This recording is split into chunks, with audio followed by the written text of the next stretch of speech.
In a world where most people watch movies and then forget about them, these brave heroes join forces to watch them again and then talk about them. Join them in their epic journey as they go back in time, a decade and beyond, to revisit and break down films from a vast array of genres. Do these movies hold up over time? Are they classics? Find out on Retro Movie Roundtable. Starring your hosts, Brian Frye, Chad Robinson, Dustin Melbartis, Nathan Lutz, and Russell Guest. Coming now to headphones in your ears. Welcome all you lords, ladies, and knights of the Retro Movie Roundtable, where we watch movies then talk about them. I'm your host, Brian Frye, and joining me today is my good friend, Chad. Chad, how are you doing today? I'm doing great. Just came off the Christmas holiday, ready to get back into some movies. Awesome. And coming to us from Chicago, in Illinois, and the Cineverse group, we have Erik Martin. How are you today? We're out and groovy.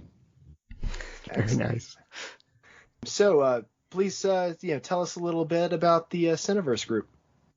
Well, actually, I'm the host of a podcast. It's called Cineversary, and it's a monthly show in which we celebrate a milestone anniversary of a movie masterwork. So, for example, the December podcast of my show is the 75th anniversary of It's a Wonderful Life, in which I interview film scholar Janine Basinger. I also talk to the head of Fathom Events about Fathom's devotion to anniversary re-releases in movie theaters. So, the format is, it usually has to be like a milestone anniversary, a 20th anniversary, a 50th, a 75th, even a 100th. Like, for example, next year we will get to the 100th anniversary of Nosferatu, the first vampire movie. And the January episode, I switched it around. It was going to be Nosferatu, but now I'm going to focus on the 20th anniversary of the Fellowship of the Ring. And I've got Bryan Sibley from the UK joining me, who actually did arguably the greatest adaptation for radio in the modern age when he co-wrote the BBC's Lord of the Rings radio series, which was just phenomenal. So, I do the Cineversary podcast. I also do a weekly film discussion group. We've been meeting since 2005, and in that group, we take turns rotating movie picks among our members. We focus on one movie a week. We watch it, and then we talk about it. We used to meet in person. Now we just meet on Zoom because, of course, of the continued pandemic. But that's been going strong for a long time. And if you want to check more out about what we do and our podcast and our movie group, you can listen to recordings of our group discussions there too. But it's cineversegroup.com. It's CINEVERSE group.com. Awesome. That was going to be my next question, was where to listen. It's interesting you bring up BBC recordings too, because I have recently been absolutely enthralled by the dramatized Jean Le Carré novels that the BBC did. I got my hands on this complete recordings thing, and I've been listening to them basically straight through. No, BBC, they are quality people. They do fantastic radio in the modern age. And I'm a huge fan of old-time radio. Like, I love stuff from the 30s, 40s, and 50s.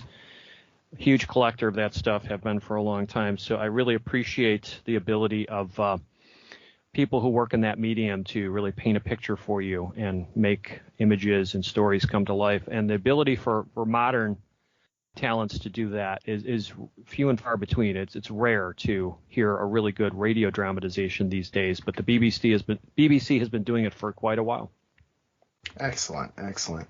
So we're going to do a couple warm-ups here. Erik, what's your favorite movie in Chicago, filmed in around Chicago? Oh, wow. You're hitting me with a curveball here. I mean, the easy answer is something like The Blues Brothers or Ferris Bueller's Day Off. I'd have to think about it, because there are a lot of other films that are set in and around Chicago that I know I'm just not thinking of at the moment. We're usually just looking for knee-jerk reactions, but if you think of something later, we can pop it in there. Yeah, I mean, right now I would probably have to say The Blues Brothers, only because it is an excellent movie. It's one of the greatest comedies of all time. It's just that I don't want to sound like the stereotypical, of course it's The Blues Brothers, but it might just be, you know? Yeah. Chad, did you come up with the same thing? What's your favorite Chicago movie? I don't think you can go wrong with Blues Brothers. I went with Candyman, though. Oh, that's a good choice, That's a great one, yeah. I will only say it once, not to ruin the podcast. I will continue to haunt Russell. My answer is Untouchables. Yeah, that's really good. It's up there for me too. Russell has a continuing difficult time understanding my Costner love, so I just like to hit him with it every time I get a chance. That's fair. Gotcha. And you can't go wrong with The Fugitive either. I mean, that's... Oh, yeah, that's a good point. I didn't think of that one. God, you're right. You could just keep getting bombs dropped on you with this question. Chad, what's the last movie you saw? Last movie I watched was Gremlins. It is my holiday tradition. I watch Gremlins. Other people watch Die Hard. Some people watch It's a Wonderful Life. Me, Stripe, Gizmo. That's where I'm at. Excellent. Eric?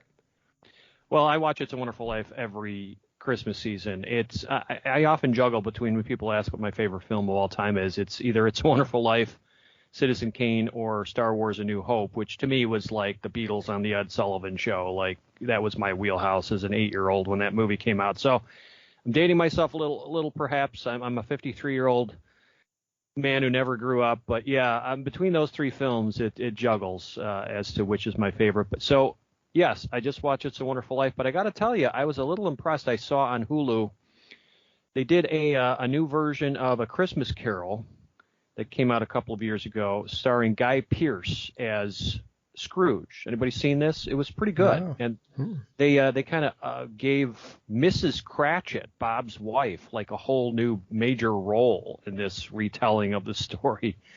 So it's definitely a Me Too era kind of a re-envisioning, but it was still very, very impressive.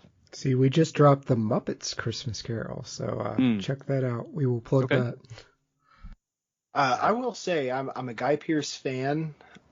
It's that would be worth a watch for me. Yeah, definitely. I thought he was going to say Guy Fieri for some reason, because we keep putting Food Network people into movies. Like Reed Drummond was in some random movie that my wife was watching. It's really, yeah. Guy Pearce is a much better option than Guy Fieri bringing us to Flavortown.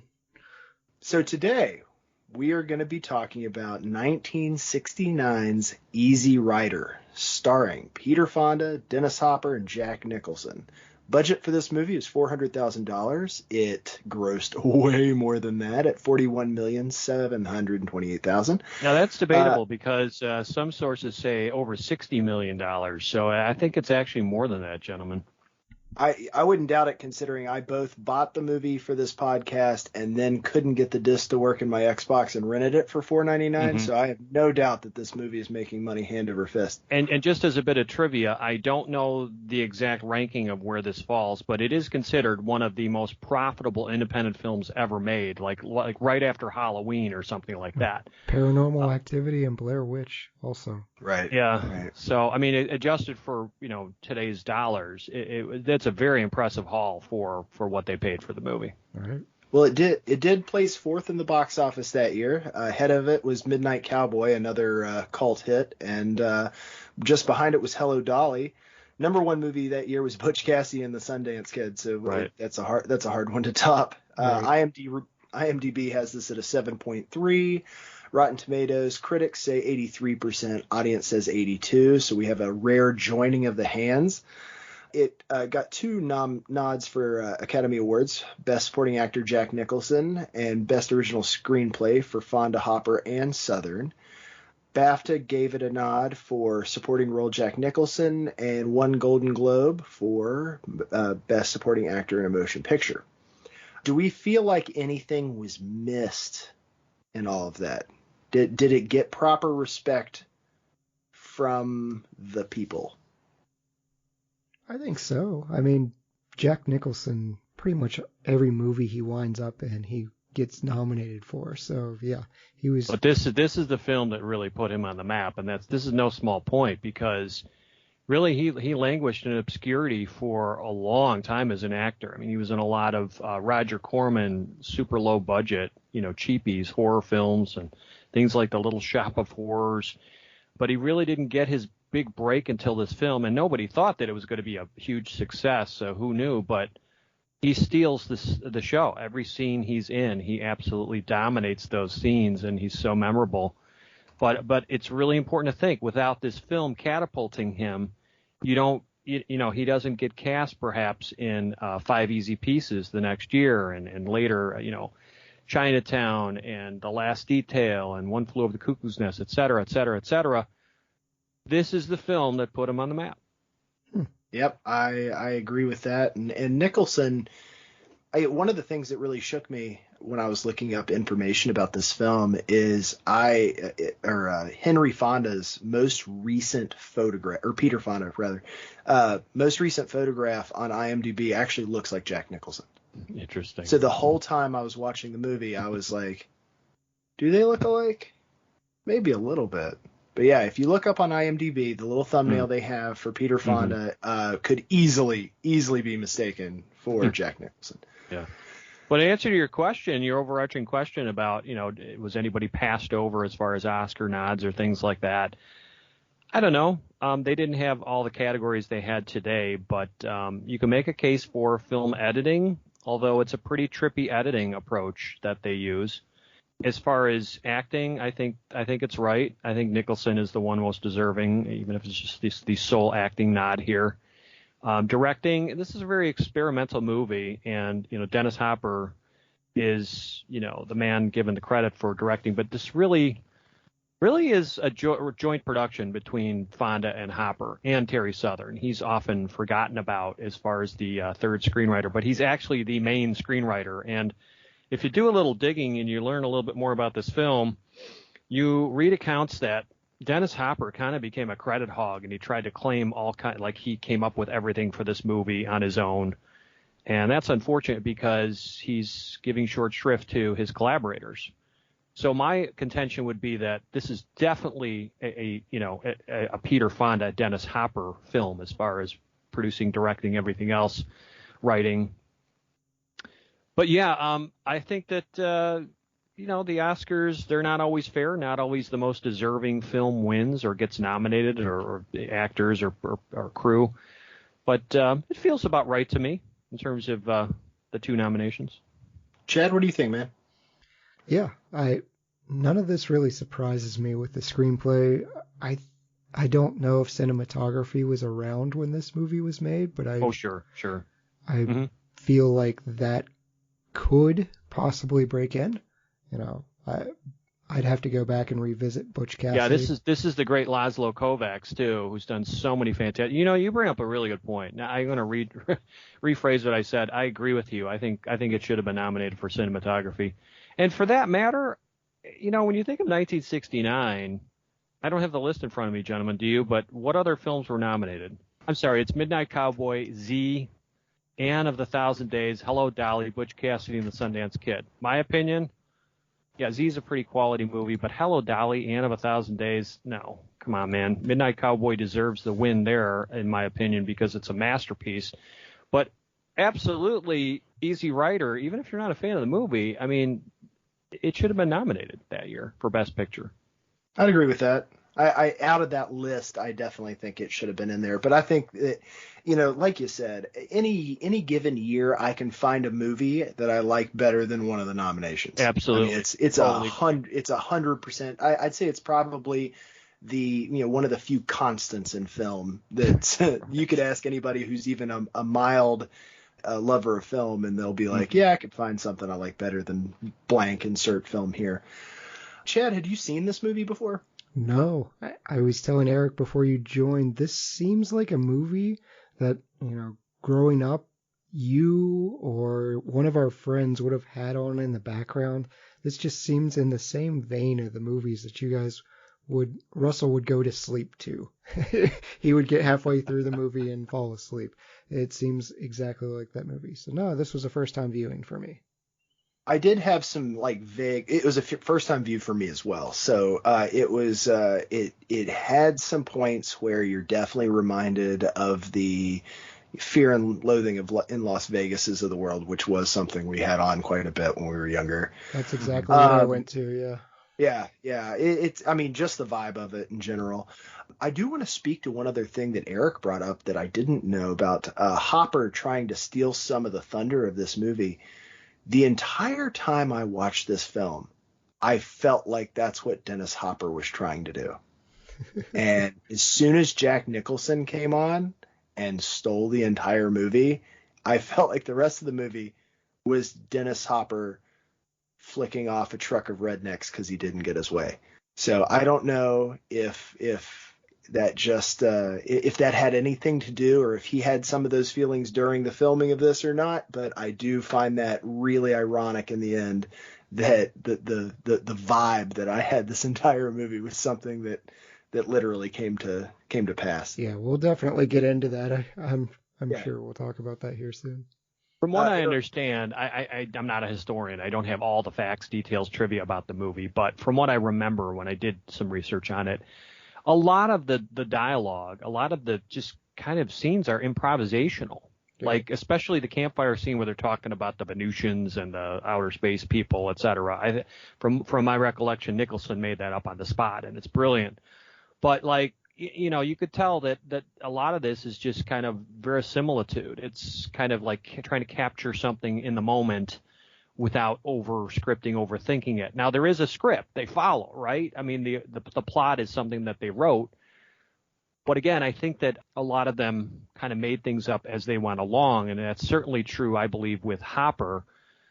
I just feel that he tries a little too hard with this character. Oh, definitely. And I don't know, he just comes across as he's got a very unique look. He does. They've got unique names. They're named after famous cowboys. You know, Wyeth Earp, Billy the Kid.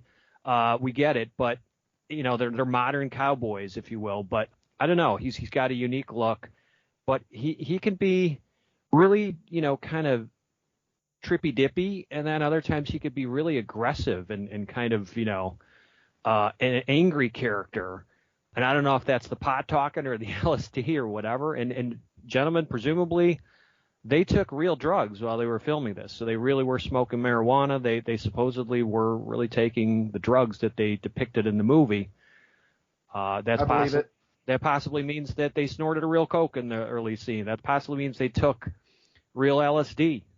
And why not? Like, if you're going to live in that character in that environment, I guess it makes sense. The LSD was fake, and Peter Fonda said the only reason they didn't actually do real coke was because they couldn't afford it. But they did smoke over 150 joints on set, so yes. Yeah. So some of the drugs were real, and some were not. And there's conflicting accounts. They've even gone back and kind of contradicted some things in subsequent interviews, and definitely contradicted themselves. Hopper and Fonda are not really good friends after this film, from what I gather, and they have conflicting testimonies and accounts of some things that went on. So who knows the truth of 100% accuracy of what they did and didn't do. But, yeah, you could definitely tell they're smoking real pot. Oh, yeah. Yeah. So, Erik, I'm assuming you had seen this before. So what were your expectations coming into it this time? Oh, no different than before. I mean, I really highly regard this film. But as I was, you know, telling Chad earlier, it's not like my favorite movie. It's not very high up there in my personal pantheon, but I respect the hell out of it because this is experimental filmmaking at its best. They're trying to capture the zeitgeist, and I think they do a really, really good job of it. It's just that it's a time capsule kind of a movie. It's not something that's necessarily going to speak to modern viewers. It's very dated in some of its sensibilities and its trappings of the time, of course. So I didn't really bring anything to it other than a continued respect and appreciation for the filmmaking craft, which I think is still very strong. It is experimental and a little bit out there, like the flash forwarding where you get the kind of like, I don't know if you know what I'm talking about, but you see like a little peek into the forthcoming scene. They'll kind of flutter back and forth with a few frames. to kind of give a flash forwarding effect, and that becomes a little bit overused throughout the film. But I guess it was meant to depict what it's like to be on acid or under hallucinogens or something like that. You don't see that kind of technique picked up by other filmmakers after Easy Rider, so it's not like it became some innovation. But again, I just really respect the commitment to, capturing that zeitgeist and, kind of imprinting in a 90-plus minute film what life was like for the counterculture for that generation. And this spoke to so many millions of people. I wasn't this generation, but my parents were, and they and their kind absolutely adored this movie. So some of it was trying to understand, get in the heads of why. If I was alive at the time, why would this movie have spoken to me? That was intriguing to me. So when did you see this? Like, what age were you when you first saw this? Oh God, I was actually like 16. We decided to watch it late night, like 2 a.m. or something on cable, a bunch of friends, because again, it had its reputation preceded it. It was like, wow, I remember my parents talking the hell out of this movie. Let's check it out. It's all about drugs and sex and blah blah blah blah blah. Yeah, it is in a way, but it's not really what it's about. It's about much more than that, right? So it was lost on us. It was Gotcha. like, it's like one of those movies that you heard something about, word of mouth, and it's disappointing on first viewing because you're not ready for it. You don't understand the context of it. So it really, I did study film in college, and that's when I really took a deeper dive and really understood a little bit better about what it was trying to do. It was lost in translation for Chad and I. Tough watch, gentlemen. That movie just gets brought up a ton as like, we don't get it. We don't get it. And we're still angry about it. You mean the movie Lost in Translation? Yes. Oh, yeah. I thought you were just riffing on a cliche term there. Okay, gotcha. No. The Sofia Coppola Lost in Translation. I'll actually say, Chad, that I've gone back and watched it again recently, like in the last 2 years. It makes so much more sense now. I understand Bill Murray's character so much better not being a college, a decade did a lot for me in understanding that movie. If I could share a pearl of wisdom with you, gentlemen, my current guest on my Cineversary episode for December, I said, was Janine Basinger, the great film scholar from Wesleyan University who just retired. Brilliant woman in film criticism and scholarship. And she said to me, the movies never change. We change. So when you go back and you watch a movie for a second, third, umpteenth time, you're going to discover something different in it, and it usually has to do with you. Something in you has changed. So it's not the movie that has changed at all. It's you. That's good advice, because sometimes it's easy to dismiss something that upon first viewing. You just kind of say, that didn't work. Why did I waste my time? But maybe if you revisit it, you'll come to it at a different place in your life, and things will click. Oh, yeah. Or the movie is Blade Runner, and they're coming out with yet another take on it. Well, yeah, that's a good argument. That's the George Lucas special edition approach, right? Yeah, exactly. So, Chad, did you enjoy this movie upon viewing it the first time? Enjoy is a strong word. I watched it. This is a movie where I sat, and once it was over, I was like, I don't know. It was a burn after reading. What did I learn? Absolutely nothing at the end. So, yeah, this is one I think I'm still thinking about. I've been poring over. I watched it before the Christmas break, so it's been maybe a week and a half or 2 weeks. And yeah, I'm kind of with Erik of like, yeah, I would recommend this, but I don't think I would recommend this in a way that I would say, you're going to love this. I would just say this is an important movie, important cultural statement. Check it out. I think I can agree with most of that, it being my first viewing. Like, I was aware of this movie's reputation, and I would say there's a point in time, and we'll discuss this later, where I thought I was getting it. Like, it was it was a small mountain that, you know, I was looking for, and I was just looking for something bigger than that. But I guess if that's got to be the point where I got it, it's where I got it. And I guess I was constantly waiting for something a little bit bigger, if that metaphor makes any kind of sense. Oh, yeah. I think those are totally fair assessments, especially if it's your first watch, because this can be an obfuscation kind of exercise for a virgin viewer, if you will. And again, we are more than 50 years removed from the context, the time that this movie is set in, and so much in America has changed. And yet, I would argue that there are evergreen themes and messages in here that can still be taken to heart today. And if we have time, I'd love to get into some of those, which can perhaps better explain what they were aiming for, Fonda and Hopper, and that I still believe can resonate if you open your mind to it. Yeah. Sure. Well, I'll tell you what, we're going to take a brief advertisement break here, and then we're going to get into a very spoil-filled plot summary. So if you have not watched the movie yet and you want to before listening, I strongly urge you hit pause and watch Easy Rider. Here is your advertising break. What happens when two modern film fans go back and rewatch all the old classic films from yesteryear to see if they hold up? You get the Classic Film Jerks podcast. Find the Classic Film Jerks podcast on all the major platforms.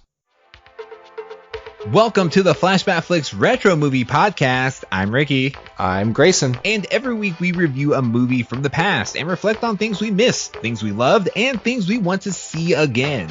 Yeah, because we believe any movie worth watching is worth watching again. So if you like films, friendship, and a lot of callbacks, I mean, just so many callbacks, then subscribe on Apple Podcasts, YouTube, or wherever RSS feeds go for like-minded movie-loving individuals. Like you. All right, welcome back, listeners. We now have that spoiler-filled plot summary for you. So, Chad, why don't you give us a rundown of 1969's Easy Rider? Wyatt and Billy are a couple of motorcyclists who smuggle cocaine from Mexico to L.A. in order to have a fun road trip down to Mardi Gras in New Orleans. On their way, they pick up a hippie hitchhiker and visit the local commune. After spending a fun time at the commune, Wyatt and Billy say their goodbyes and race down to New Mexico, where they are arrested for parading without a permit. That's apparently a thing you can get thrown in jail for, at least in the 1960s, so they wind up in jail. There they meet and befriend local lawyer George Hansen, who's also spending the night in jail, that one for being in the drunk tank. George helps them get out of jail, and the three men head off to New Orleans. As they camp for the night, Wyatt and Billy introduce George to marijuana. The next day, they stop at a small-town Louisiana diner and attract the attention of the locals. The girls think the men are dangerous but exciting, and the local fellas and police, they're not too fond of them. Wyatt, Billy, and George leave and set up camp outside of town, where they're attacked by the locals, and George is unfortunately killed. Wyatt and Billy finally reach New Orleans and visit a brothel George had told them about, and they take two prostitutes with them through the festivities. They end up in a French Quarter cemetery where they ingest LSD. Wyatt and Billy then leave the next day and are passed by a local in a pickup truck. Billy gives the local the finger and is shot by the passenger with a shotgun. The truck then turns around and blows apart Wyatt's motorcycle with Wyatt still on it. The credits roll and we're left to consider the two's meaningless deaths. Excellent, excellent. So, how do we feel about the cast of this film? I know we've touched on Fonda and Hopper's kind of idiosyncrasies, but do we feel like they put this together correctly, being the creators and the providers? Are you asking if we feel like they cast the movie well? I'm just curious. Yeah. Well, I mean, they cast themselves, so there's basically going to be all right, we did this, we're going to do this. So is that the right thing to do in a situation like this? I think they had a vision, and they pursued it. So even though they are the filmmakers per se, there's nothing wrong with them also being the people in front of the camera, and they're living these parts, these emblematic parts that exemplify something very strong for their generation. And I think that I don't think they're necessarily saving money by casting themselves. I think that they had themselves in mind from the beginning, if I'm not mistaken. And I think they look and feel the part. I just find, Billy's part a little bit more grating. I think Wyeth is just perfect. His vibe, his whole gestalt, his approach, and his kind of laconic mannerism is a perfect counterweight to somebody like Billy. I like that Billy has the long hair and that the funky hat and the getup. Yeah, the stash, the getup that he's wearing, everything. And Wyeth, who's also called Captain America in this movie, he has a different look. He has the mutton chop sideburns and the really cool looking glasses, but he doesn't have as much facial hair, and he's wearing these leather pants. His motorcycle is really cool looking. It's got that teardrop gas tank. So yeah, I think that the look and what they bring to those parts is really, really good. And as far as the overall cast, I mean, I think it's really well cast. You have Karen Black, who's a really good actress, especially for the late 60s, early 70s, in a small part, but she does that part really well. You have Toni Basil. Who, if you remember, she's famous for the Mickey video. Yeah. Oh, Mickey, you're so fine. You're so fine. You blow my mind. Excellent. Yep. It's not a very deep part or anything like that. She's a pretty face, etc. But you've got some other roles. You've got the hippie hitchhiker they pick up. I think he looks the part really well. But what I really love is how. Yeah, that's right. What I really love from what I gathered, they just decided to cast locals, non-actors who were like in the towns they were filming in. And you just get a feel that this is real life. Like those rednecks in the cafe, those are real locals of that town. And basically Hopper told them, okay, here's your motivation, if you will. We've, raped some local girl and you see us coming into town. What are you going to say about us? Well, of course, they're jacked up from the start with that kind of a setup, right? Right. So as far as casting, I think like everybody looks the part just perfectly. Like the yokels who blow them away in the pickup truck, they absolutely look like, redneck yokels. They would blow. Yeah, exactly. I was like, yeah, I can see them shooting somebody. And all those people on the hippie commune, yeah. I mean, few of them are actors, and I don't know much about all of them cast, but like they just everybody looks like they belong there. I remember thinking when I watched this that it looked like they went to the production studio next door where they were doing some over-the-top Cleopatra or something and just said, you, and you. We need you for this part in this movie. To be the mummers. Yeah, do we need to change? Nope. Keep wearing exactly what you're wearing. In fact, you can even recite the last 3 lines you were saying. I just need you to barge in and do it and then leave. Yep, way, way, way off Broadway. They did do an amazing job of being annoying. Like that's how I'd imagine a hippie commune's mummer group, which is something I guess up until this movie I hadn't really conjured in my mind. But yeah, it's like you were very that's being annoying. So kudos to those. I don't know if you gentlemen know who if you ever see or hear of the movie Grizzly Adams starring Dan Haggerty. I think that's Dan Haggerty at the commune. Really? The bearded guy. Yeah, I don't even know if he's in the cast, is he? But I'm almost positive that's Dan Haggerty. That's funny.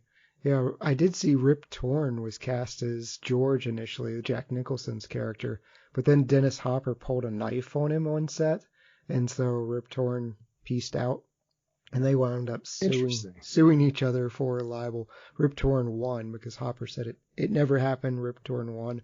I don't know what that indicates. Maybe enough people said, oh yeah, this actually did happen.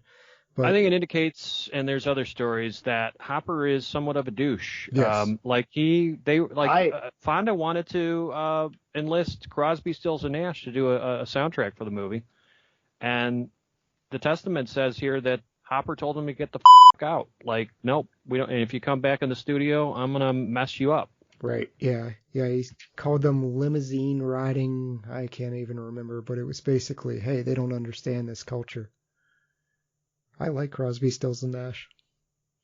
I 100% believe that. Like, Dennis Hopper has always seemed like that kind of guy to me. Like, he was that generation's, this dude's difficult to work with, super erratic kind of thing. And I felt like watching this movie, I was like, yeah, I bet all that's true. So we've touched on some of this stuff already, so I don't want to really, really hammer it down. But let's talk a little bit about the film creation here. So you got three guys put their heads together, write a script for it. You have a lot of impromptu stuff. We have a lot of just grabbing people off the street to act in it. Do you guys think, and I'm not trying to put ideas in your head, but do you think that the way they went about making this movie is indicative of the movie itself? Watching this movie before I even saw any of the trivia, read through the IMDb things, or went through the Wikipedia, I was like, this feels like a story that they're making up as they go along.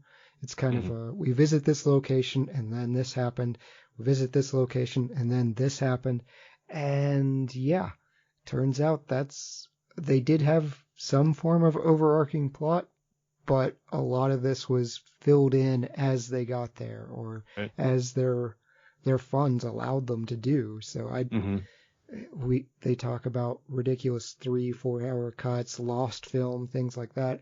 Initially, that it was going to be they were stuntmen, and I think that would have been cool, and probably could have explained a little bit of Captain America and why he was wearing that jacket and things like that. But I don't know if Quentin Tarantino could have done his Once Upon a Time in Hollywood, though, which would have been the same year, 1969. He would have been accused of plagiarism. Hey, two stuntmen on a road trip? What's going on here, Quentin? Anyway. I'm not a fan, by and large, of remakes of something, but I tell you what, I would welcome a director like Tarantino. I'm not going to say Tarantino because I don't think he would ever do a remake, but someone with an idea on modernizing the idea of Easy Rider to get a hold of this and make something similar. I would welcome that, because I think the one part of this movie that I really identified with is the road trip, is the freedom of being on the road. It's something that I fantasize about all the time. Like, if I didn't have anything else and I had the money to do it, I would love to just stay on the move. Like, it's just such a different time, though. Right. Like non-forced nomad land, basically. Yeah, this is late 60s. As your resident horror fan, current day, please do not hitchhike and or camp outside of redneck angry town. Bad things happen. Bad things happen to hitchhikers. It's hard to recapture where you can just show up to different people's houses in the middle of the day, night, whatever. They'd be like, yeah, come on in. It's fine. You certainly will not kill me. That doesn't happen anymore. I just don't think you could remake this movie, guys. I don't know. I think it's definitely lightning in a bottle for its time period. I think it speaks to that generation and their disaffection with authority and suspicion with the government and, distrust of the establishment. You consider all the cynicism, the mistrust, the pessimism we see directed toward the police, the military, politicians, the American dream in general. And that definitely caught a fire in American cinema, this whole vibe. But again, how could you remake the movie? I know we're going to talk about a possible recast in a little bit. I have some ideas on who I would envision in these roles, but again, I don't know. I just think it loses so much of its impact if it's removed from its, historical context of the late 60s. You'd have to completely reinvent the reasons, and you'd have to reinvent the villains, if you will, like what they're rebelling against. I mean, it would have to be almost like you think about the schisms in America today, like, I don't know. You would have to reframe this completely. It wouldn't be the counterculture of the 60s, right? It would have to be something completely different today, which I'm sure we could find a good kind of schism to underpin. But, it wouldn't work for me. And I certainly hope they never do remake Easy Rider. Even if you don't like the movie, I just don't think it would work. I don't think a remake would probably be what happens, but I could see somebody taking the idea for it, just the two guys fed up with things, the Motorcycle Diaries, piece of this and do something more about like everybody's supposed to settle down and get a job out of college and whatnot. Well, we're not going to do that. So I something more along those lines. Yeah, maybe an Into the Wild kind of off the grid or something like that. Exactly. But again, those kind of movies have been done and removed from the context of why these people were considered rebels in the late 60s and why they're rebelling against the establishment. I just think it loses so much impact. But yeah, it's worth mentioning they did an Easy Rider 2 back in 2012. It's called The Ride Home. So that's a thing that happened. If you're curious, it holds a 2.8 IMDb rating. So that's exactly where you would expect. How did they get permission to do that? I saw it on the thing. I didn't realize it was made so much later when I saw it. But well, Dennis Hopper passed away in 2010. So at that point, it may have just, I don't know, fallen out of copyright or whatever. But yeah, it's I don't know enough about it. Yeah, I didn't even know it existed, nor do I have any interest in seeing it. Yep. It looks like a cash grab where maybe some of the principals had agreed for a paycheck in exchange for, hey, you can use the name or something like that. It's supposed to be a prequel, by the way. It's meant to be a prequel. It says here to the 1969 film. Oh. Well, God, I'd hope so. I mean, I don't know how you. Does it be like a ride back home in heaven? Just different cast, different. Sequel would be a. Anyway, I was curious when Fonda died, just to see if it was truly like nobody had their hand on this no button any longer. Mm. Or I could also see Fonda being like, take that, Dennis Hopper. Yeah. Either way.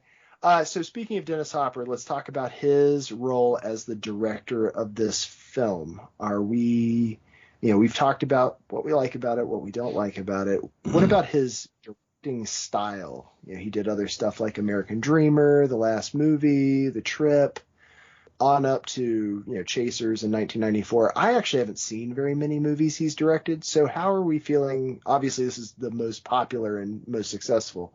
But how are we feeling about him as a director overall? Well, if you're asking my opinion, I don't think really you can point to any kind of auteurist theory that applies to Dennis Hopper. Now, I'm going to plead ignorance here because I haven't really seen any of his subsequent movies, so I can't really make comparisons or point to any, patterns or techniques or approaches that are similar across his works.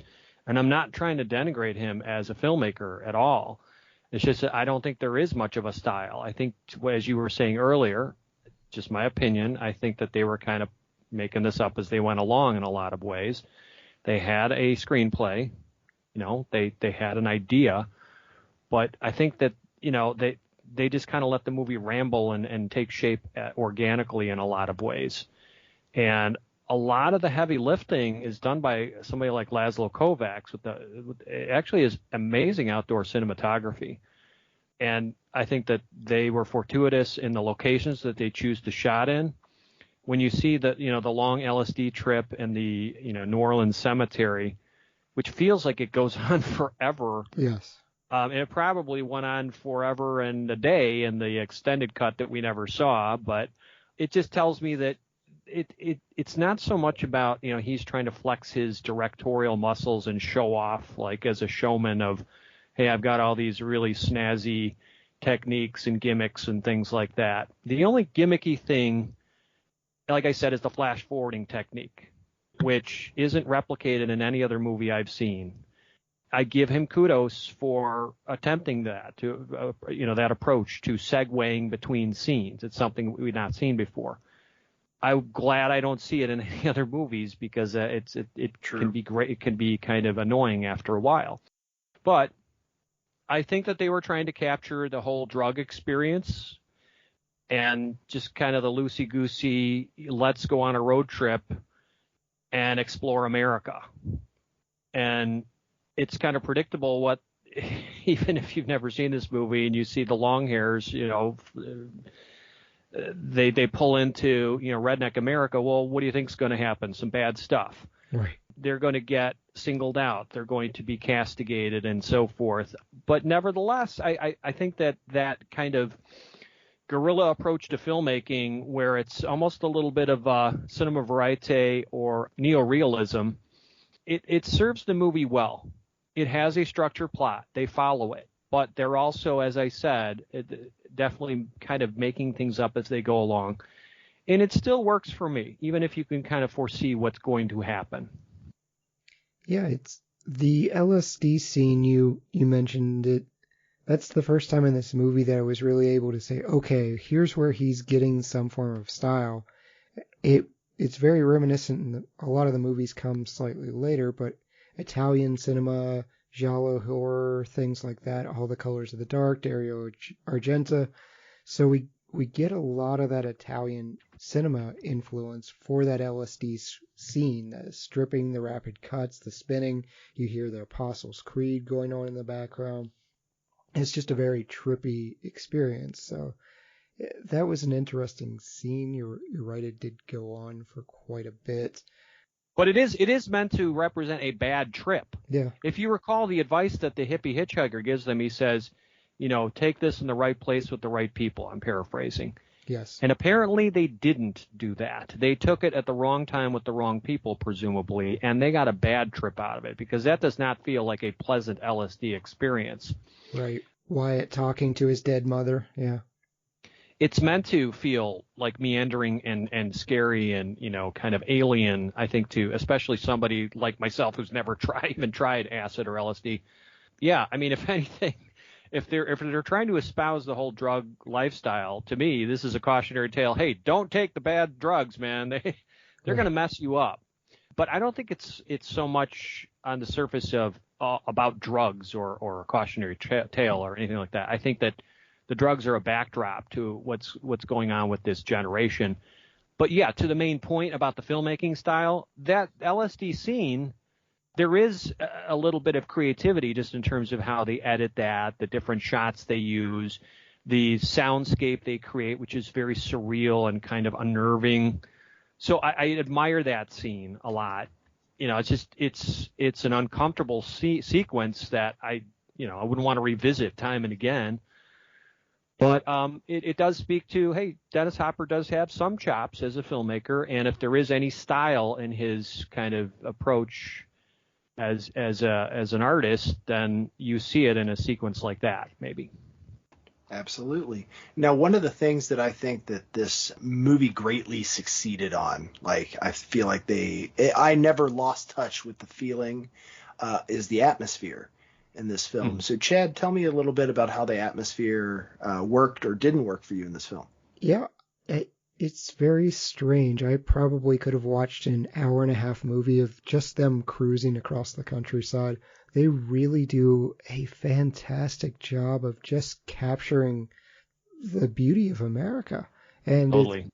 It's set against this backdrop of rednecks and drugs and ugliness. But as we're traveling from place to place, New Mexico, Arizona, Louisiana, you just see gorgeous dunes, gorgeous sunrises, things like that. Yes. Honestly, we'll talk about it a little bit later. I'm into the music, so we've got great cruising music while we're doing it. I had a great time. This was my favorite part of the movie, was just watching those scenes. It's no small point. When you talk about atmosphere, I completely agree with everything you said. I believe that the amazing outdoor cinematography they captured, just the vistas, the majestic landscapes that they pass, the chromatic sunsets that we witness with them. Yeah, they're really memorable, and they set the tone for this being a road movie and them being wild creatures, out on their own adventure.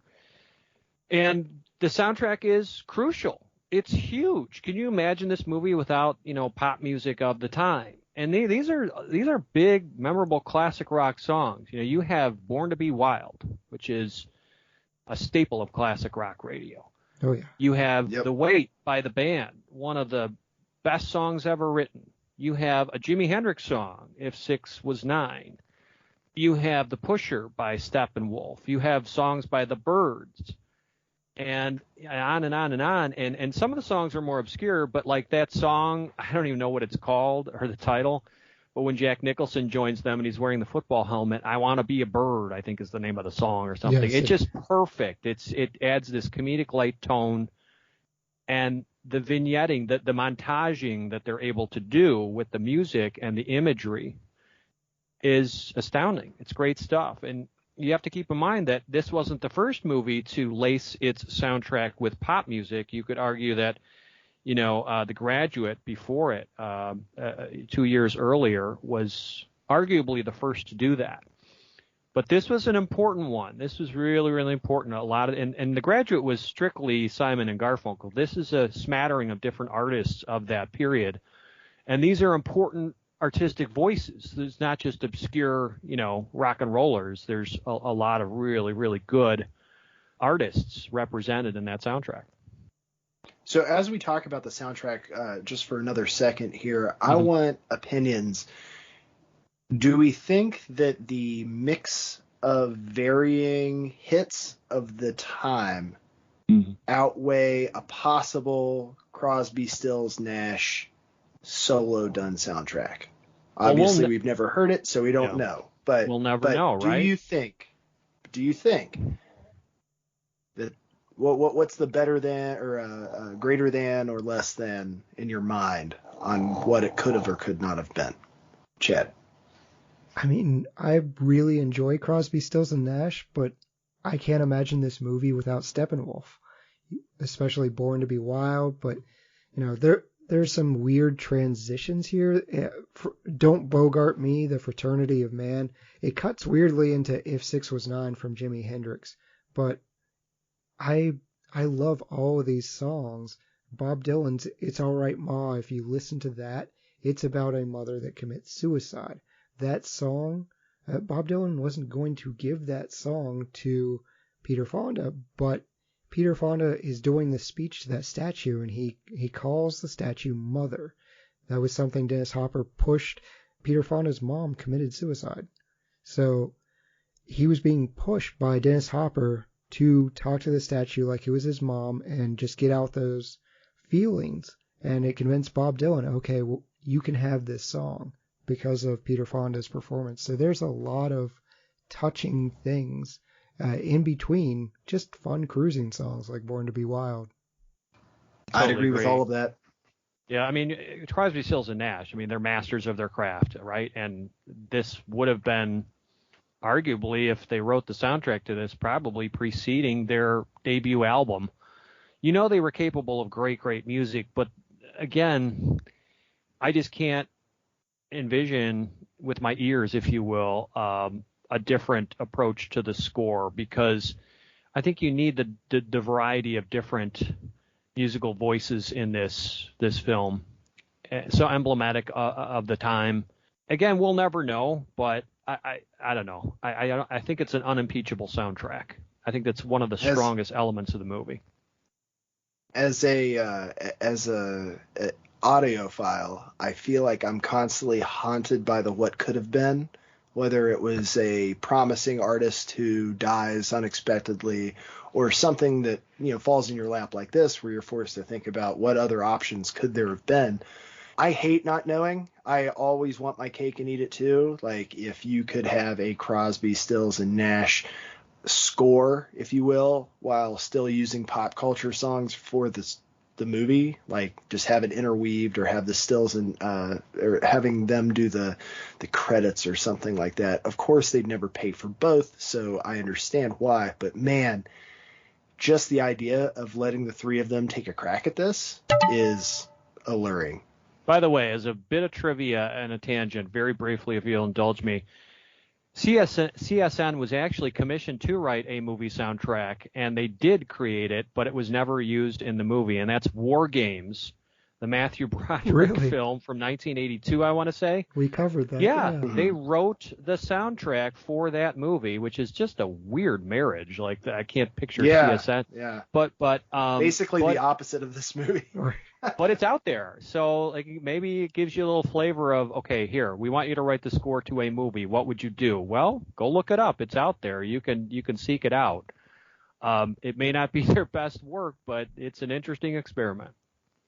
I think if you told three guys like that, you're writing a soundtrack to two guys take a motorcycle trip across America on drugs, somehow the inspiration for that score ends up being better than there's a kid who almost starts World War III. Yep, but has to win a video game. Yeah. Like, he has to win a video game. But yeah, I don't know. I was very... I watched most of the film with my in-laws and wife. My wife will kill me if I don't add that she thought this movie was boring as hell and she'd never watch it again. She should try the Dennis Hopper 3-hour and 40-minute cut. She has opinions. But why doesn't she tell us how she really feels? Right. She was actually demanding me turn it off at one point, and she was like, "Can't you just tell him you didn't like it and that you turned it off?" And I was like, "I could, but I'm not having the same experience you're having."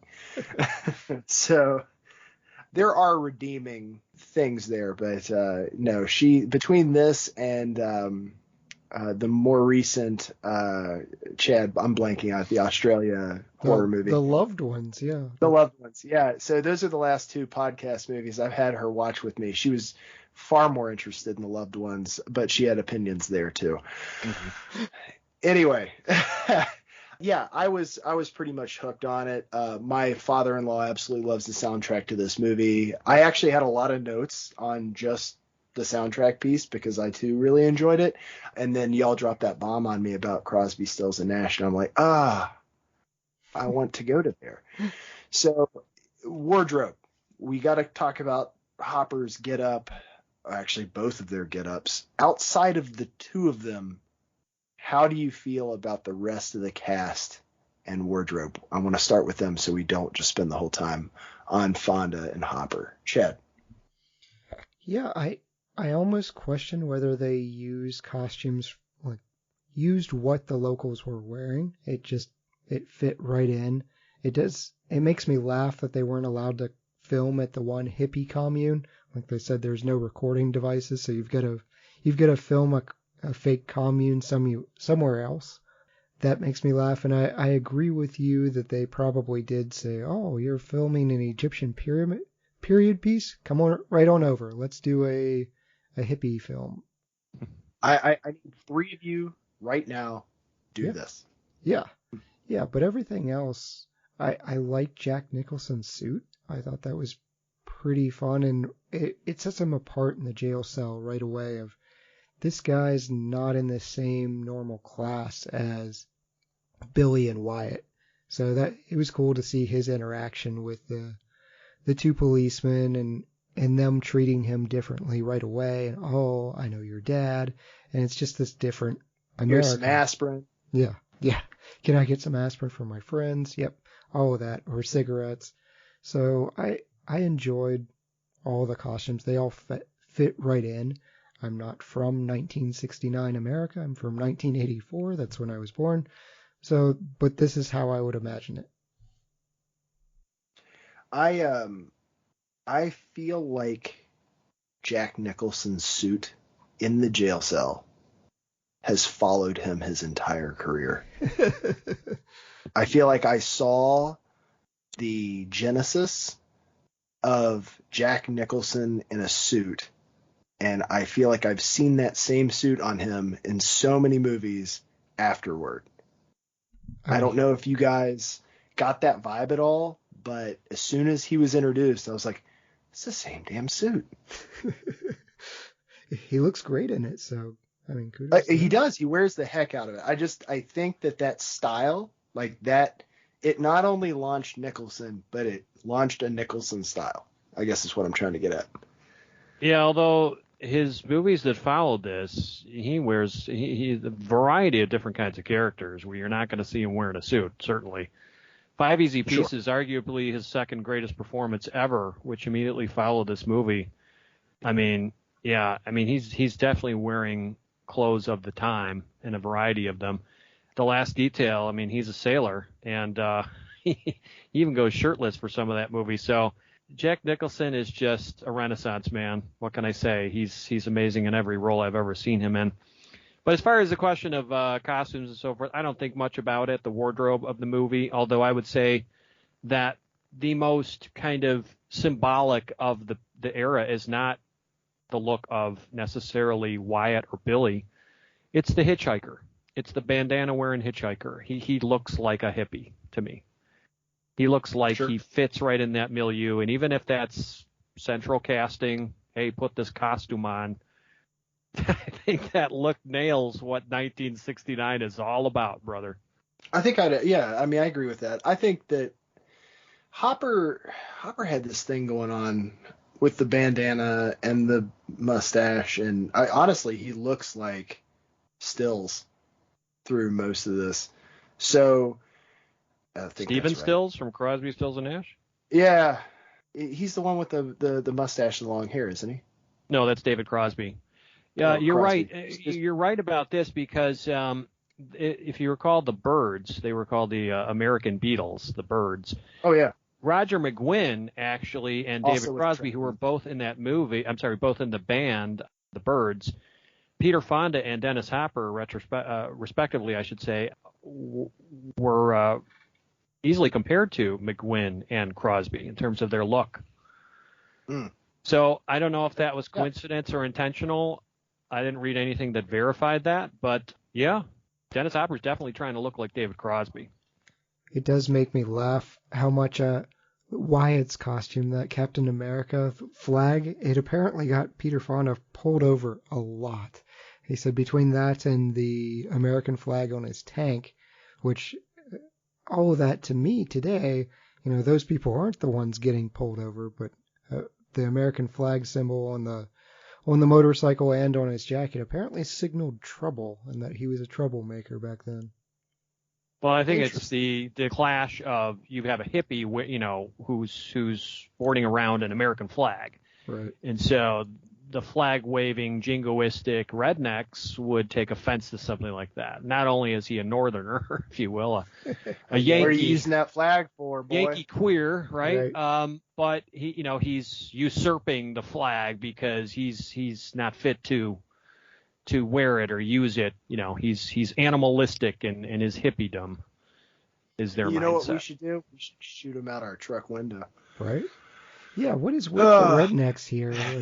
I grew up in West Virginia, man. There are rednecks there aplenty, but I've never seen one pull up by a motorcycle and just point a shotgun to scare them a little. Like, rednecks do some crazy things, but that was a bit much. Yeah, I guess this is probably a timely thing. Maybe things like this really did happen back then. Dukes of Hazzard style. Yeah. I thought that was a bit much. I didn't read anything on the movie before I watched it because I figured it had been exhaustively publicized.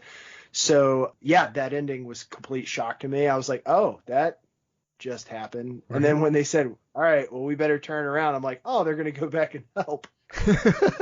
No, maybe he didn't mean to shoot him. Nope, he definitely meant to shoot him.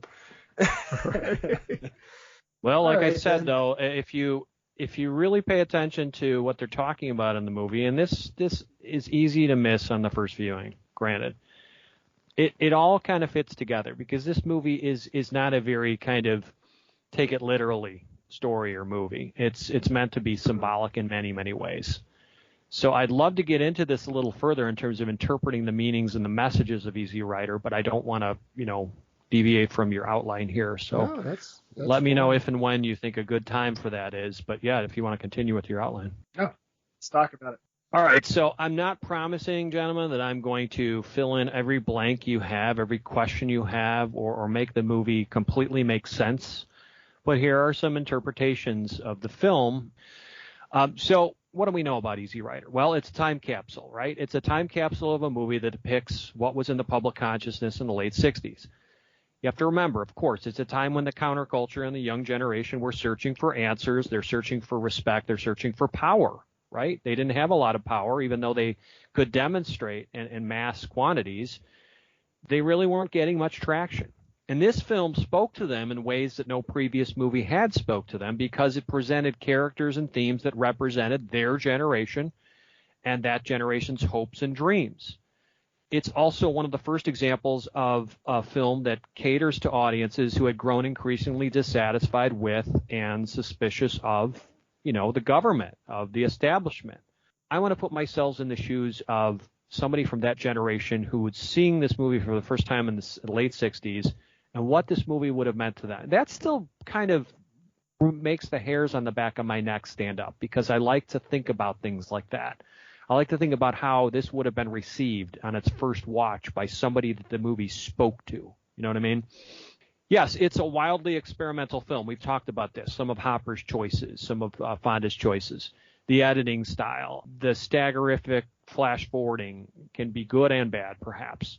But it's a unique movie. It's not a cookie cutter production that colored within the lines, right? I mean, it's a very unique work of art.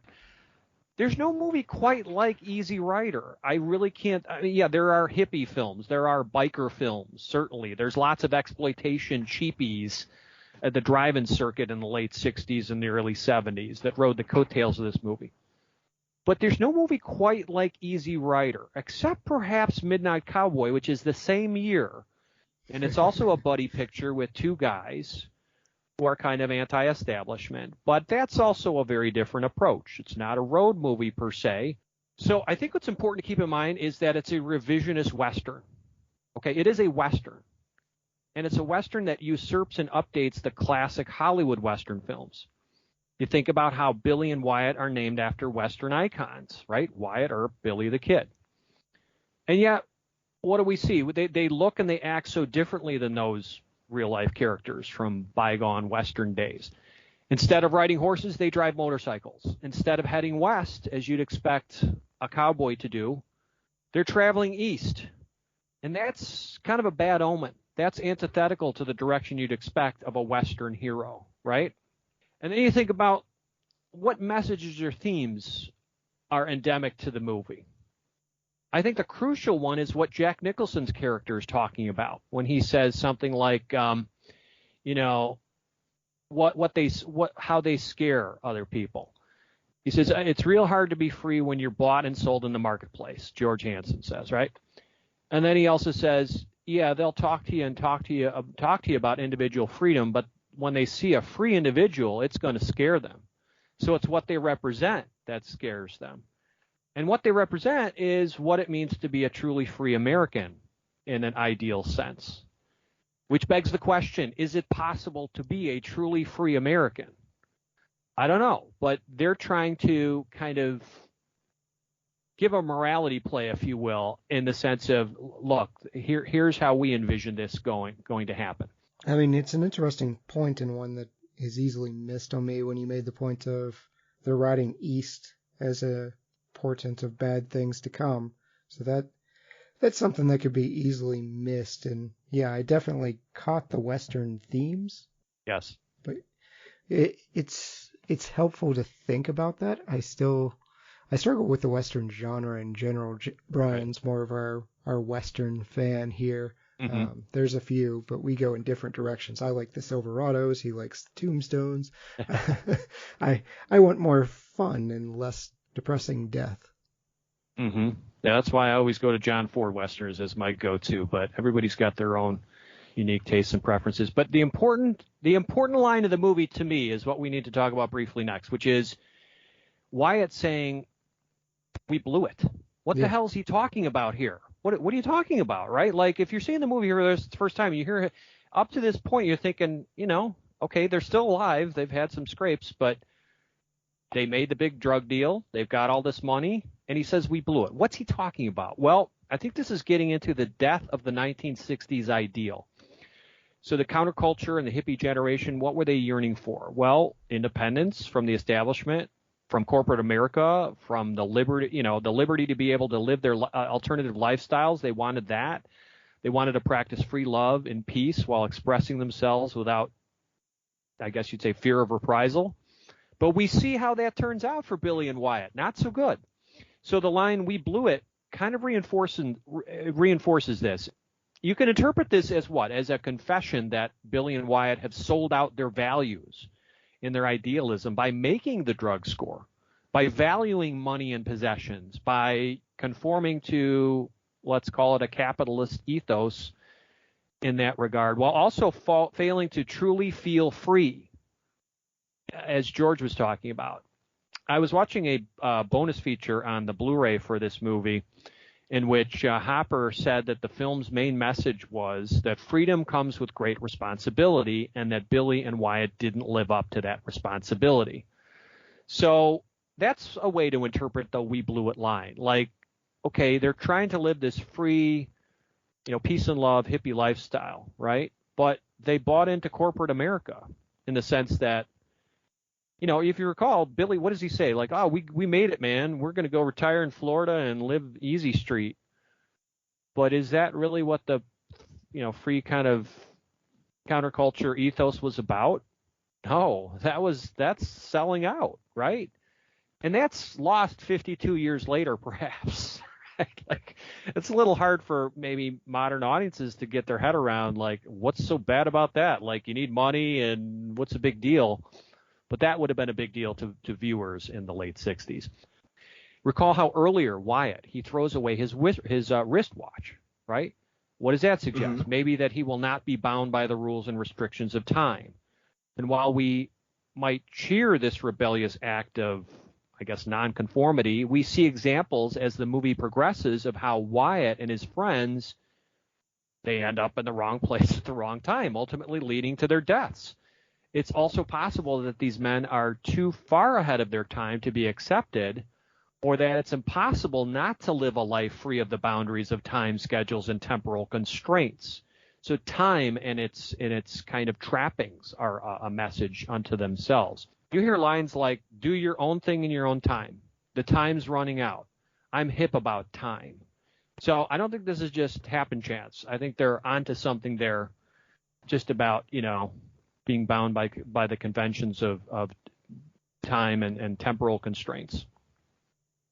That was it. I just wanted to share with your listeners a little bit about what I learned in doing some research on the movie, talking to Barna Donovan and listening to the commentaries on the Blu-ray and all that kind of stuff. So just wanted to share. Sure. Mm-hmm. All right. Well, let's move into some superlatives. I'm going to kick this off with MVP. Chad, who do you think was most important in this film? I went with the soundtrack. The soundtrack and really the background of America, I think it's one of the best I've ever heard, and it made the film so much more enjoyable. I will actually ditto that. Eric, what was your thought? It's hard to argue against the soundtrack, but neck and neck is Jack Nicholson's performance. He steals the show. They're different animals, but yeah, I'll give the nod to the soundtrack, sure. Mm-hmm. How about supporting, Chad? Jack Nicholson's the obvious answer here. As George, he's the most interesting character, and he's the one that I wanted to stay longer. 2 for 2. Eric? Yeah, totally agree. I'm not going to say Phil Spector as the man who makes the connection, the drug deal connection. That is the producer, Phil Spector, in that limo. No, not him. It's Nicholson, absolutely. All right. And hidden gem. What's your hidden gem, Chad? I had to go with Toni Basil as Mary. We've already mentioned it, but the person that winds up singing "Hey Mickey," it's really funny to see her in the part here as a prostitute. Yeah, I went the other direction with it. The other prostitute. I went with Karen Black. I thought it was super interesting how seamlessly they paired off. It seemed like Hopper's character of Billy just said, oh, you seem quiet, you should go with him. You seem a little wilder, you should go with me. Yeah, and Toni Basil did not seem into it at all. That was an awkward scene. Right. Eric, what was yours? Yeah, I'm going to echo what you guys said. I really like Karen Black's performance here. I also like, if I'm getting the actor's name correct, is it Robert Walker as Jack, the guy who does the Tai Chi? He's the guy who gives the prayer at the commune. He really looks that part too, to me. Yeah. Mm-hmm. It's a small, kind of overlooked little role, but he acquits himself really nicely there. All right, so I'm going to have a very I feel like I might get burned at the stake for my next piece here, but recast. Chad, who are you recasting and why? I'm recasting Dennis Hopper. I'm going with Harvey Keitel. I think Hopper was. I don't think he was bad. Are you freaking serious? Or did we both do it? That's. Oh my! All right, no, keep going. Just no, keep talking. All right. I didn't think he was bad in the role, but he's such an insane jerk to everyone. I mean, Nicholson said we were all ready to kill each other. Toni Basil said she said it was just insane shooting. So I feel like Dennis Hopper's kind of a problem here, and I'm recasting him. Okay. Eric? Yeah, I really put myself in the shoes of, let's say, a producer, a filmmaker, a film studio, and if I were to commit the hubris of remaking this movie, who would I want to cast in the three main roles of Wyeth, Billy, and George? And I thought long and hard about it, and I'm going to go. So I looked up the ages of Hopper and Fonda at the time, and actually they're older than I thought they were. I think Hopper is mid-30s, and Fonda is 29 when they make this movie. So even though, like, you think of hippies in the 60s, the 69, like young 20s or something like that, these guys are actually a bit older. And they don't have to give their age as characters, but, you know, I kind of went with that vibe in terms of casting a little older, at least for one of the parts. So for Wyeth, I'm doing a kind of a radical rethinking here. I would cast Timothée Chalamet, and he's in everything. Yeah, for Billy, he's a popular piece right now. Absolutely, he's popular, so he'd be a box office draw, right? And for Billy, I'm reframing the whole, okay, what are they rebelling against kind of a thing, and I'm making this more of a racial kind of a deal. I'm casting Michael B. Jordan. You might recall him from some of the Marvel movies and from Creed. So I think he'd be and Billy is kind of a bit of a tough nugget in this movie. And I think Michael B. Jordan kind of looks a little bit rugged, perhaps on a chopper or something like that. So, yeah, I think that would be an interesting pairing. And then for the Nicholson role, Leonardo DiCaprio. I think he'd be perfect. He's starting to look like Jack Nicholson, so yeah. Or alternatively, Robert Downey Jr. I alternated between those two, but I think they'd both add a lot of humor to that role. This probably is going to be a first in Retro Movie Roundtable. I don't think that we've ever recast with the same character before, but one of the things that I wouldn't say it bothered me. I understood the need for the dichotomy, but I just wanted a little bit more of Dennis Hopper in Peter Fonda and a little bit more of Peter Fonda in Dennis Hopper to make them gel a little bit more. And what I came up for it was, if I recast both of them, it was David Bowie as Peter Fonda's character and then Harvey Keitel as Hopper's. Interesting. Although that's not possible because Bowie's gone, and I don't think Keitel's still with us, right? But he's pretty old. Well, this is back in the day. It's not for today. I'm saying. You're saying if the movie was never made, but it was back in 1969, who would you have cast at the time? Right. Mm-hmm. If I knew that was the parameter, then I would have rethought. It doesn't need to be. It doesn't need to be at all. We jump time frames. I mean, you could go someone live in the 80s. There's no restraints to this. Gotcha. I was just trying. First off, I felt like there needed to be a musician in this movie. I don't know if it was just because it was so soundtrack driven, but I did feel like there needed to be a barrier breaker musician in the film. And that's where the David Bowie came from, because David Bowie can play that stoic role, but he can also add that flair where if you saw David Bowie walk out in a leather motorcycle outfit with American flags all over it, you would be shocked. My only issue with casting Bowie would be that if this is a movie intrinsically about Americans, I understand actors can transcend their dialects and their background or whatever, but I don't know. I don't know if people would buy that he's part of the counterculture, the American counterculture. How about let's talk about best shot here, Chad? For me, it was when they're riding past the dunes after they first leave the gas station. It's just really beautiful. There's so many scenic shots, but that one happened to be my favorite. Excellent. Erik. Yeah, it's a tie between the fantastic sunset in the American Southwest, where they're climbing up the rocks, and the final shot of the fiery motorcycle from the bird's eye view is an astounding shot. Gotcha. Yeah, definitely. I personally really liked that initial point where they decide to go out into Mardi Gras, and it's in that sepia tone, gritty film style. I just really enjoyed the segue piece of like, let's go out into this. I'm a huge New Orleans Mardi Gras fan. I joke all the time with my wife. I was like, I really wish that when we had done it, like, I wanted to see some more weird stuff. Like, I didn't get to see that, the voodoo graveyard piece. So I'm watching this and I'm like, that right there. Like, that's what I wanted. Anyway, I really enjoyed that whole piece of the movie. How about let's expand on that a little bit more. So, best scene, Erik.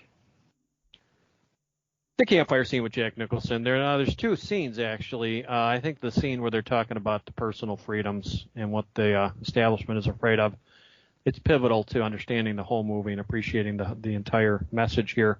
So to me, it's the most relevant, the most resonant, and my favorite. Excellent. 2 for 2 on that, by the way. Chad? Mine's when George is on the back of the bikes. He's just kind of hamming it up, being Jack Nicholson, while the song "Wanna Be a Bird" is playing in the background. There's just some carefree joy in that scene for me. Mm-hmm. Excellent. Interesting that everybody chose a Jack Nicholson scene, right? So it says a lot about how important he was to the movie. I completely agree. I think that had Nicholson not been Nicholson in this movie, I would have had a lot harder time with it. Best wardrobe or makeup moment, Chad? I think Fonda's jacket is crucial to his character.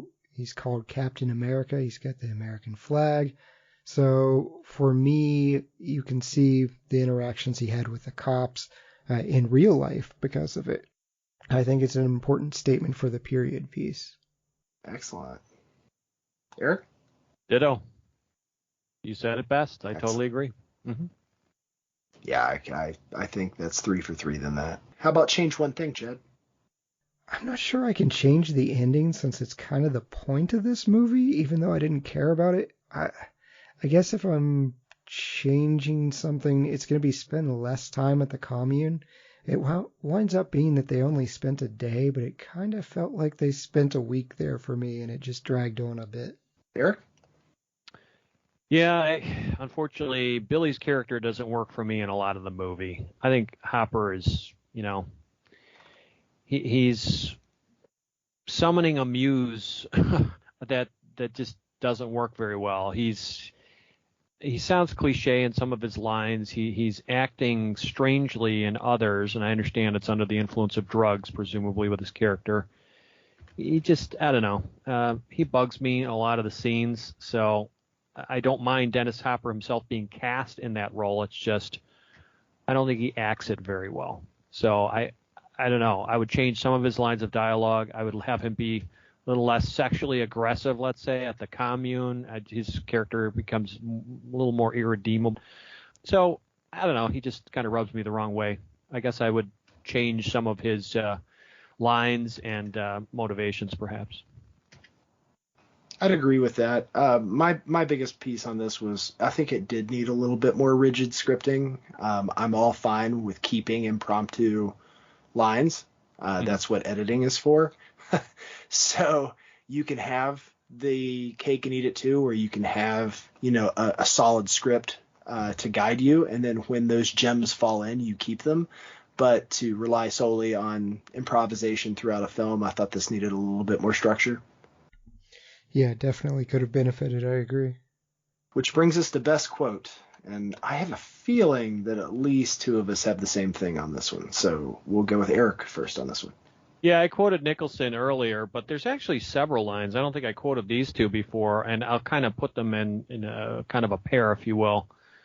they're in the same scene. It's just that they're not consecutive quotes. He says, this used to be a hell of a good country. I can't understand what's gone wrong with it, but I would pair that also with they're not scared of you. They're scared of what you represent to them. And then he goes on to explain it. But those two quotes kind of in tandem are a perfect kind of encapsulation of what the movie's about. Yep. Chad? Oh, I've got a helmet. As Jack Nicholson brings out the Notre Dame style helmet. Funniest line of the movie for sure. Yeah, I went with Jack Nicholson's monologue. I think that is of great portent even now. Yeah, that's wild. All right, so that concludes our episode on Easy Rider. Erik, thank you so much for joining us. Tell us one more time where we can find you. Yeah, so the podcast is called Cineversary, and you can find it on Anchor, anchor.fm/Cineversary, and that's spelled Cineversary. You can also check out our Cineverse group blog, which includes recordings of our group discussions. It includes a lot of long-form essays that I've done and some other stuff that you'll find of interest as a cinephile. And that is cineversegroup.com. Very good.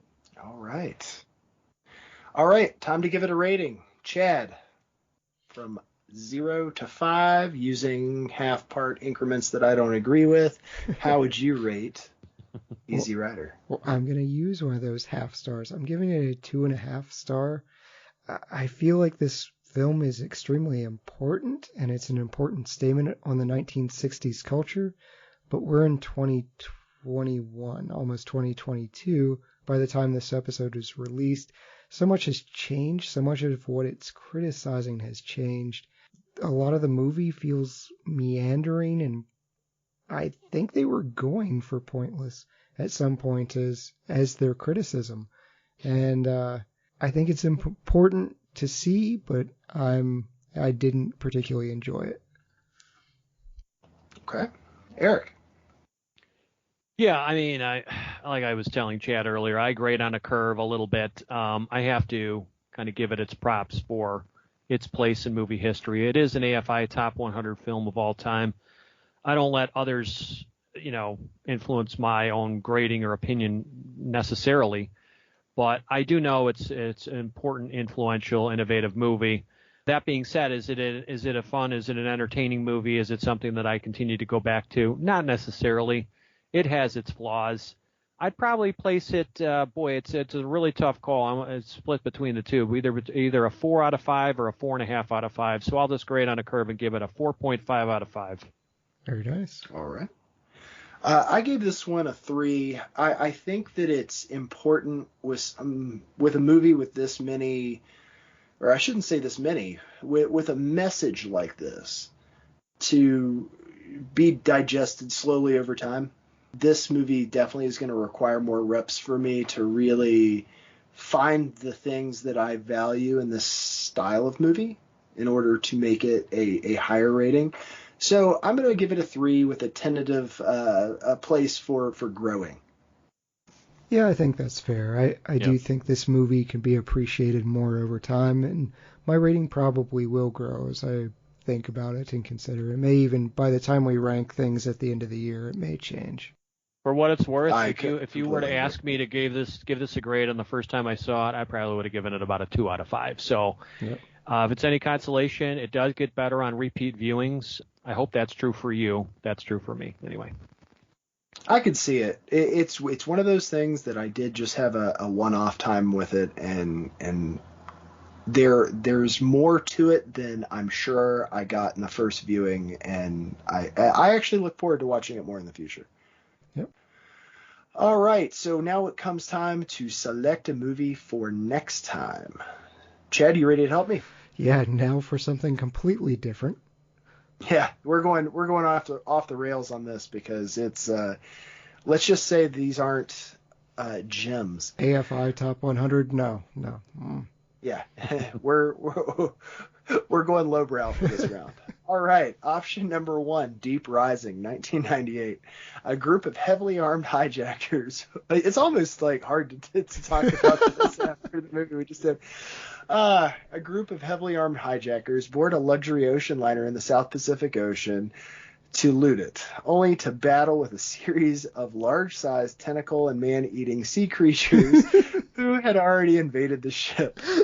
Option 2, Dog Soldiers, 2002. A routine military exercise turns into a werewolf-fueled nightmare in the Scotland wilderness. Option 3, Battleship, 2012. I'm a little embarrassed right now. A fleet of ships is forced to do battle with an armada of unknown origins in order to discover and thwart their destructive goals. Chad, which one will we be doing? We really need to screen our short list between what movies we're doing, so we don't. And which one's next? Yes. We need a couple soft segues to lower expectations. You know what?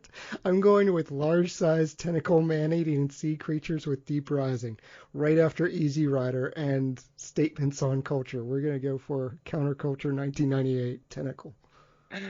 Excellent. Interesting back-to-back you got there. If you ever do, by the way, down the road, you might want to check out Dog Soldiers. It is a pretty good movie. I love that movie, yes. I haven't seen it. I have seen the other two. Unfortunately, I saw Battleship in theaters. I still don't know what I was thinking. Wait, is that the film based on the board game? Yes, Liam Neeson. Correct. Yeah, I have a personal rule. I don't watch movies that are based on board games. Oh, Clue's fantastic, though. Go see Clue. Yeah, you're right about that. Yeah, I'll give you that. Well, Erik, thank you so much for joining us, yes. And thank you to all you lords, ladies, and knights of the Retro Movie Roundtable. We invite you to reach out to us. We want to hear from you. Subscribe, rate, and review us on iTunes, Spotify, Stitcher, or wherever you get your podcasts. Give us a like on Facebook. Follow us on Twitter @movie_retro.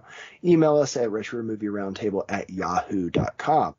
Producing and providing this podcast is fun but not free. We invite you to support our show on the Patreon page. That's www.patreon.com/retromovieroundtable, and that is a /. Any contribution is appreciated and will go toward making the show better for you, the listener. As always, thank you for listening. Be good to each other and watch more movies. Hallucinations are bad enough, but after a while you learn to cope with things like seeing your dead grandmother crawling up your leg with a knife in her teeth.